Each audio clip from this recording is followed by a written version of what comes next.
Good morning everyone. Today in this video we are going to see the ages of Guptas.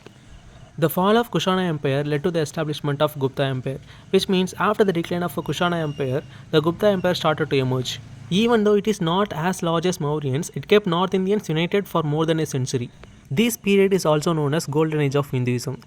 They belong to a Vaishya caste. The founder of Gupta Empire is Sri Gupta. He was succeeded by his son Gadotkajan. The age of Gupta is also known as classical age of ancient India.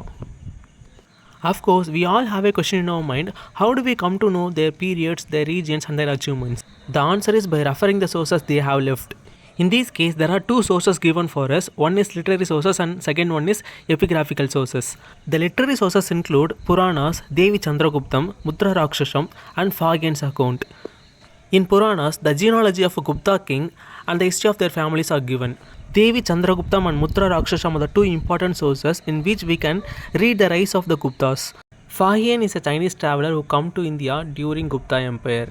When he came to India, he noticed socio-economic and religious conditions of Gupta Empire and written it in his book. Next, coming to epigraphical sources, we have Mehruli Iron Pillar inscription and Allahabad Pillar inscription. In Mehruli Iron Pillar inscription, the achievement of Chandragupta I is mentioned. The reign of Chandragupta was engraved on Ashokan pillar, which was written in classical Sanskrit. It consists of 33 lines composed by Harisena. Okay, next we will move to the rulers. The first one is Chandragupta I. He was the first ruler who was called as Maharajati Raja, which means the great king of kings. He greatly raised the power and prestige of his dynasty by matrimonial alliances. He married Lichavi princess Kumaradevi and issued Chandragupta Kumaradevi type gold coins, which was called as dinaras. He established his authority over Mahada, Saketa and Prayag. Next comes Samudragupta. He was the greatest of all the rulers of Gupta dynasty. Allahabad pillar inscriptions mention the title Dharma Prachar Bandhu for Samudragupta, that is, he was the upholder of Brahminical religion.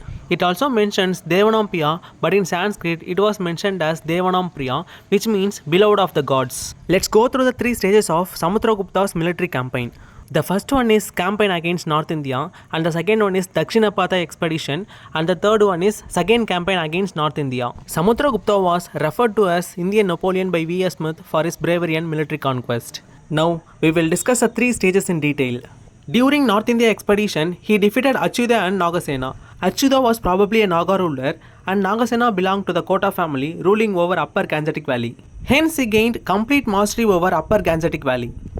Allahabad pillar inscription mentions that Chandragupta defeated 12 rulers in South India expedition. His commander-in-chief was Veerasen. Samudragupta did not destroy or annex those kingdoms. He defeated all the rulers in the war, but he gave them back their kingdoms. During second North India expedition, he tried to eliminate his remaining North India rivals, so here he fought against 9 kings. After this military conquest, he performed Ashwamedha sacrifice. He had authority over Java, Sumatra and Malaya Island, which proves strong navy. He is said to have composed poems of high merit. In his coin, it was represented as he was playing Veena. According to Chinese sources, Meghavarman, the ruler of Sri Lanka, sent a missionary to Chandragupta for a permission to build a Buddhist temple at Gaya. According to his coins, he was called as restorer of Ashwamedha. Next, we will look at the achievements of Chandragupta II. According to Devi Chandraguptam of Vishakhadatta, Samudragupta was succeeded by Chandragupta II. But according to some scholars, Chandragupta was succeeded by Ramagupta. Ramagupta surrendered his queen Dhruva Devi to Shaka invader. Samudragupta II invaded enemy's camp and occupied the throne and married Dhruva Devi. Ramagupta, the only Gupta ruler to issue copper coins. So it is an important question, please kindly note it. Chandragupta II expanded his empire by the policy of diplomacy, warfare and matrimonial alliances. Chandragupta married Gubernaga. He married his daughter Prabhavati with the Vakataka prince Rudrasena II. Mehruli Iron Pillar inscriptions in Delhi mentions authority over northwestern India. This pillar was established by Chandragupta as Vishnupada in the honor of Lord Vishnu. Udayagiri cave inscription refers to his conquest of the whole world. He had 9 scholars or Navaratnas in his court. The following are those 9 Navaratnas. The first one is Amarasimha. He was a Sanskrit poet and lexicographer. Next one, Dhanvantri. He was a physician. Next one, Harisena, the poet. Kalidasa, dramatist. Sangu, architecture. Varahamihira, astrology. Vararuchi, grammarian. Vittal Bhatta, magician. Harisen was his court poet and minister. Fahian, the Chinese pilgrim who visited India during his reign. Rudrasena III, the last ruler of Satpuras, was defeated and killed by Chandragupta II. Chandragupta too captured western Malwa and Kathiawar region. After his victory, he performed horse sacrifice. Chandragupta too assumed the title Sakari, which means destroyer of Sakas. He also called himself Vikramaditya. Ujjain was an important commercial city during Chandragupta too. Some of the Indian products were exported to western countries such as fine cotton from Bengal, indigo from Bihar, silk from Benares, sandal and spices from south. During his time, gold was exchanged with Indian products, so he issued a variety of gold coins in India. Next, we can move to the topic of Fahian's visit. He visited India to see the land of Buddha and to collect Buddhist manuscripts from India. In his account, he mentioned the valuable information on religious, social, and economic conditions of Gupta Empire. He studied Sanskrit language for about 3 years in the city of Pataliputra. Now it is known as Patna. He has written about the culture of Buddhism in India and the Gupta Empire in his book, Record of the Buddhist Kingdoms. According to him, Gupta Empire was a prosperous empire. He did not mention the name of Chandragupta II anywhere. The next ruler is Kumaragupta. His period is between 415 to 455 AD. He was a son and the successor of Chandragupta II. His period was marked by general peace and prosperity. He founded Nalanda University at Rajgir in Nalanda district in Bihar. This is considered by historians to be the world's first residential university and among the greatest centers of learning in the ancient world. It was later ransacked and destroyed by Muhammad Baghdiyar Khalji. He is a worshipper of Lord Kartikeya, the Hindu god of war. He also performed Ashwamedha sacrifice. During the war with Hunas, Kumaragupta died. The next ruler is Kandagupta. His period is between 455 to 467 AD. He was a successor of Kumaragupta.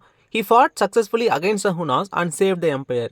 His heroic victory entitled him the title of Vikramaditya. It was mentioned in Bitari pillar inscription. During his period, Sudarshan Lake was repaired and its embankments were built. There was a great strain on the government financial resources during the war between Hunas and Guptas. The continuous attacks of Hunas weakened the economy and the decline began soon after the death of Gupta ruler Skandagupta. He was the last great ruler of Gupta dynasty. His successors Purugupta, Narasimhagupta and Buddhagupta, they were all considered to be weak. They could not save the empire from the Hunas. Thus, Gupta power totally disappeared. The next topic is administration of Gupta. Gupta kings assumed titles like Parama Bhattaraka, Maharajati Raja, Parameshwara, Samrat and Chakravartin. The practice of appointing crown prince came in vague. The council of ministers are known to be Mahamandri Mandalam or Mahamandri Parishad. It was mentioned in Allahabad pillar inscription. Some of the important officials were given below. The first one is Mahapratihara, the chief usher of royal palace. Danda Pashika, the chief officer of police department. Mahaprajapati, the chief officer of elephant corps. Vinaya Shittis Tapak, the chief officer of religious affairs. Maha Ashwapati, the chief officer of cavalry. Maha Dandanayaka, the minister of justice. All the points are discussed in this video. If you like our channel, please do subscribe. Thank you.